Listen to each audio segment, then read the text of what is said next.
Welcome back to the WHHI-TV Daily News. Well, we are going to talk about spring sports and construction updates and a little bit of the tournament and all kinds of things today with Joe.Monmonier. He is, of course, the athletic director for Hilton Head High School. Thanks for being here today, Joe. Thank you for having me. So as we kind of are getting into the last month or so of school, we're wrapping up spring sports, but there's still a lot going on, playoffs and all kinds of success happening out there. Tell us a little bit about that.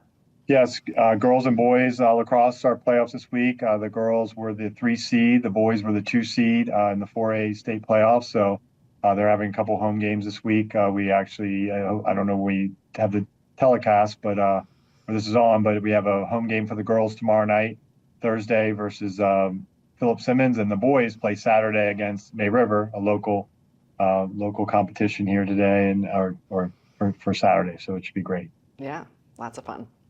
And what else is going on? I know lacrosse and soccer still have some action that's happening. Yeah, lacrosse is in the middle of their playoffs. Soccer, they begin playoffs in 2 weeks. Tennis, golf, track, baseball, tennis, and softball. Actually, I'm really excited for our softball team. They will actually make the playoffs this year. It's been a few years since they've actually won a few games. Coach Perry, the new coach, is putting together quite a run here. And we will be making the playoffs for softball. So really excited for our softball team and the softball community here.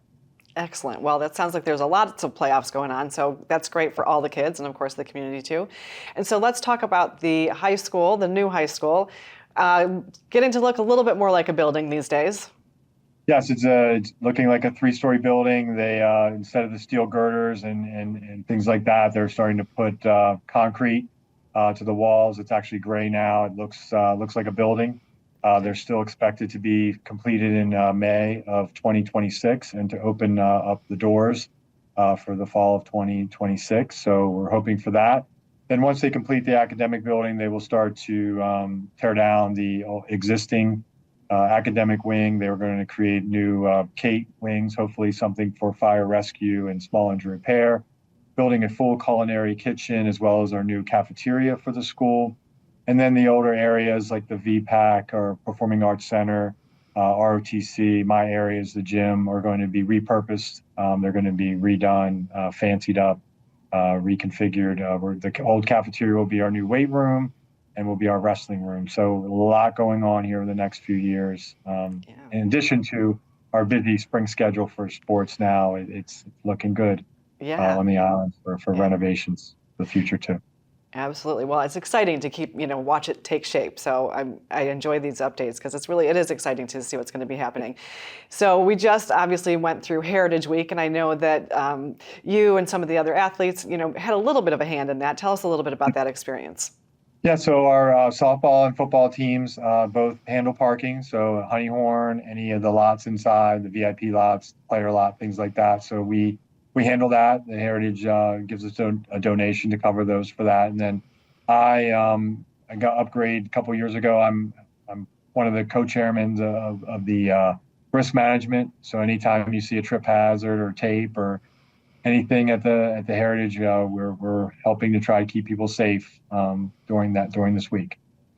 Well, it's really exciting, and it's fun to get the kids involved in that. It's such a great community event, so that's exciting. And we've got about a little over a minute left, and I just want to touch on this a little bit. Maybe next time you're here, we can maybe go into some more detail. But there is some talk about wanting to get rid of the high school league. Tell us a little bit about that.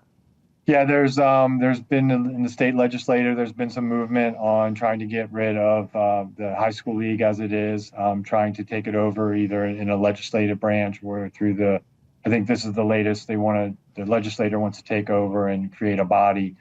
It's just the issue with that is that I think a lot of people, because the high school league is an enforcer, that they don't like a lot of times what the enforcement is or the rules are, and they either want to change them or change them. It's a great rule until it applies to me. It's the same with the traffic ticket, same with everything that kind of in our society today. But I think a lot of the people that are pushing for this don't truly understand the processes that we have. And I think we need to do a better job as a league of getting that information out to others, because I think that, they take isolated incidences that look similar, but sometimes, have different factual information that the decision relies on. So not everything is the same. Right. So, Well, certainly a lot going on. yeah, Thank you a for lot the going great on. update. Yeah, thank you for the great update on the sports, and make sure you're getting out there to cheer on those kids. And as I said, we'll look forward to seeing what the construction brings in the next several months. Thanks for being here today, Joe. Thank you. Have a great day. You too. Thanks to everyone on the show today for their insights and contributions. As always, our production team is behind the scenes to make all of this possible. And of course, we are honored that you have chosen to share a part of your day with us. I'm Betsy McDaniel, and we'll see you for the next WHHI-TV Daily News.